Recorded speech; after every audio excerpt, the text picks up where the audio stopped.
Ang programang ito ay rated SPG. Striktong patnubay at gabay ng magulang ang kailangan. Maaaring may masiselang tema, lengguwahe, karahasan, sexual, horror o droga na hindi angkop sa mga bata. Bahala kita. Si Zoe na lang ang dahilan kung bakit buhay pa si Pepe. Narito na nga ating pakaabangan sa abot kamay na pangarap nang marinig nga dito ni Zoe ang pag-uusap ng kanyang ina at itong ang si Balahadja na pinapauwi nga itong si Zoe kung saan ay sila na daw ang bahala ni Balahadja dito kay Tanda. Kaya nang marinig dito ni Zoe ay hindi niya mapigilan ang kanyang sarili na mapaiyak at pinuntahan nga itong kanyang lolo at kinausap. Baka ito na rin ang huli nilang pagkikita ng kanyang lolo. Subalit ay hindi nga kaya ng konsensya dito ni Zoe na basta na lamang iwanan itong kanyang lolo, lalo pat sinabi ni Don Pepe dito kay Zoe na kahit ano daw mangyari ay apo niya itong si Zoe kahit hindi ito tunay na anak dito nga di RJ.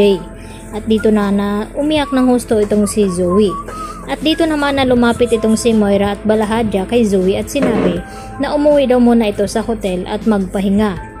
At dahil dito napag-isip-isipan ng husto ni Zoe na gusto niyang isama itong si Don Pepe. Subalit hindi nga sila makakatakas dahil dito kay Moira. Agad naman na hinarangan ang pag-alisana ni Zoe at Don Pepe at dito na tinutukan ni Moira ng baril ang matanda. At dito na rin na nagmamakawa itong si Zoe sa kanyang ina na wag daw tapusin itong kanyang lolo. Maawa na daw siya dito dahil matanda na.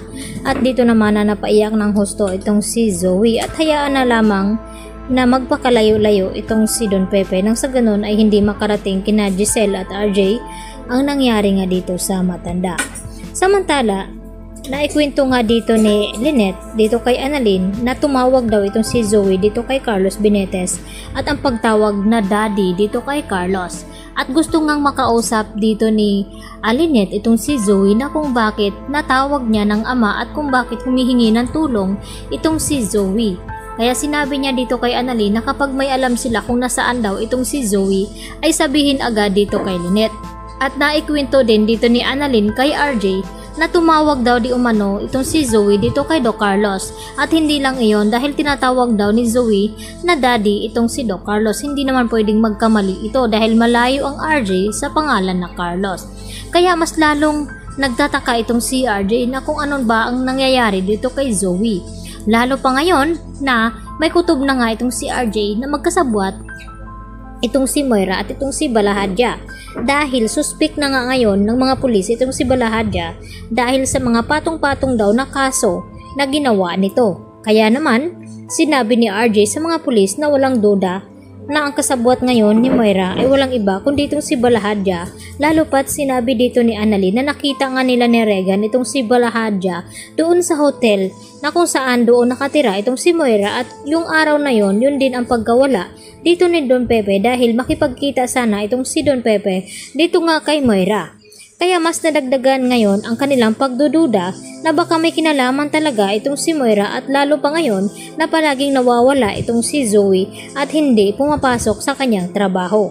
Kaya baka itong dalawa nagkasabuatan at may kinalaman sa pagkawala nga dito ni Don Pepe at hindi naman titigil ang mga ito na hindi daw nila matatagpuan itong kanilang ama na si Don Pepe. Dahil yun nga ang ipinapangako ni RJ kay Giselle na gagawin daw niya ang lahat na matagpuan lamang itong matanda. Kaya yan naman ang ating patuloy na pakaabangan kung kaya nga bang pakinggan ang pagmamakaawa dito ni Zoe kay Moira na wag ngang tapusin ng tuluyan itong buhay ng matanda na si Don Pepe. Dahil napamahal na rin ito kay Zoe. Yan po ang ating patuloy na pakaabangan mamaya mga kapuso. Dito lamang yan sa Abot Kamay na Pangarap. Yan lang po at marami pong salamat at huwag niyo po sanang kalimutan i-like at i-subscribe ang channel na ito. Hanggang sa muli. Bye-bye!